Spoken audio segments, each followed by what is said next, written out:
Olá, hoje eu quero conversar com você sobre uma abordagem que tem transformado há um tempo a minha forma de entender o ser humano, que é a psicoterapia reencarnacionista. Talvez você já tenha se perguntado em algum momento por que certos padrões se repetem na sua vida. Por que aquele medo injustificado, aquilo que não faz sentido, ou por que determinadas relações, às vezes, faz doer tanto em você, mesmo quando a pessoa em si não fez nada tão grave, né, dimensões diferentes pelo que você está sentindo. Então, a psicoterapia reencarnacionista, ela propõe um olhar mais ampliado, e muitas dessas marcas, elas não começaram, na infância, né, desta existência. Elas vêm de uma história anterior, de muito tempo, que está registrado no inconsciente desse espírito. E o que é essa abordagem? É uma abordagem psicológica moderna que integra a realidade da reencarnação ao processo terapêutico. Então, diferente das psicoterapias tradicionais, as que trabalham apenas com os sentimentos ali da pessoa, nós aqui vamos um pouco mais além. Nós buscamos compreender o que a sua persona, ou seja, esse papel que você desempenha hoje, carrega como bagagem que vem de outras existências. E aí, hoje, eu pensei aqui de falar de um caminho muito interessante, que é o caminho do inconsciente. Mas, eu não vou falar de um inconsciente único, como se fosse ali um objeto guardado lá no algo guardado lá no porão de uma casa, né, escondido. A gente vai passear aí, né, por 3 formas de olhar para essa parte que, às vezes, considerada tão misteriosa, e a gente vai abrir depois uma janela ainda maior, que é da psicoterapia reencarnacionista.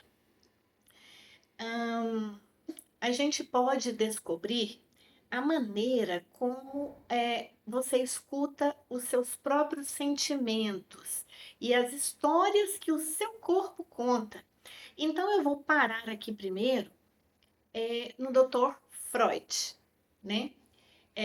Certamente você já ouviu falar aí nesse, digamos, aquele lugarzinho escondido da casa, aquele porão, e eu vou chamar de porão mental. Então, para Freud, o inconsciente era exatamente isso. Era um depósito ali de desejos escondidos, de memórias infantis, de pulsões que não ousavam, digamos, subir ali para aquele cômodozinho da consciência. Mas como que acessa esse cômodo? Através de sonhos, de alguns lapsos, de algumas piadinhas que acabam escapando, de uma fala livre, sem nenhuma censura. Nesse caso, o terapeuta, ele vai funcionar como um intérprete, ele vai ajudar a decifrar aqueles símbolos para revelar o que estava ali muito guardadinho. É como se existisse ali uma porta trancada e a chave estivesse na relação com quem sabe ouvir de perto essas entrelinhas. Segundo ponto aqui, segundo estudioso que eu quero falar, é de Carl Rogers. Carl Rogers, ele deu um passo muito importante. Ele disse assim que nós não precisamos de um intérprete, mas de um ambiente onde a pessoa se sinta plenamente aceita. Para Carl Rogers, aquilo que estava no inconsciente não era recalcado por punição, era simplesmente uma experiência que ainda não foi simbolizada. Ou seja, o corpo tudo já sabe, mas a mente, o nosso racional, não conseguiu colocar em palavras aquilo que está acontecendo ou que está sentindo. Mas quando a gente cria um espaço de aceitação, de empatia, de verdade, a pessoa ali ela vai sozinha resgatando esses pedaços perdidos dela mesma. Não é questão de interpretar, é uma questão de confiar. É como descongelar uma emoção que ficou parada no corpo à espera desse momento, desse olhar amoroso. E agora eu faço uma caminhada aqui por um outro teórico que eu sou fã, que é Eugene Gendlin. Gendlin ele foi um aluno de Roger e que trouxe agora uma pergunta poderosa. O que está aí no seu corpo que ainda não tem nome? Ele chamou isso de felt sense, que é uma sensação sentida, difusa e que às vezes a pessoa entende como, eu não sei o que que é, mas é um nó na garganta, é um aperto no peito, e quando você dá atenção, aquelas coisas começam a se desdobrar. Para Gendlin, o corpo ele já sabe, é sábio. Ele carrega uma história de forma muito implícita e o processo terapêutico é simplesmente parar, sentir e deixar esse conhecimento escondido ganhar palavras.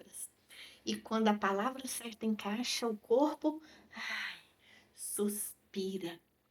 E aí, juntando tudo isso, eu chego nesse quarto ponto que eu vou chamar de psicoterapia reencarnacionista. Imagine então que o seu corpo, o que o seu corpo sabe, não vem apenas da sua infância ou dos seus traumas de agora, né, atuais. Imagina então que ele carrega as marcas de jornadas inteiras, de outras épocas, de outras existências. E essa é a proposta da psicoterapia reencarnacionista, que é essa abordagem que eu integro no meu trabalho aqui no meu espaço terapêutico. Nesse caso da psicoterapia reencarnacionista, o inconsciente, ele não é apenas pessoal, ele é imortal. E existem duas versões de você, que é a versão persona, construída nessa existência, e a versão espírito, que já chegou aqui com um propósito e com marcas profundas, digamos que com algumas demandas já.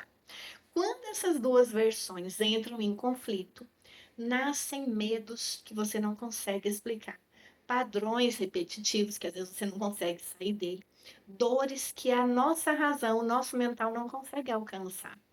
E a grande ferramenta dessa abordagem vem lá do Dr. Freud, que é a investigação do inconsciente, que é um processo cuidadoso que busca raízes espirituais desse sofrimento. Mas perceba essa beleza. Freud nos ensina a interpretar, Roger nos ensina a acolher e Gendry nos ensina a sentir o corpo.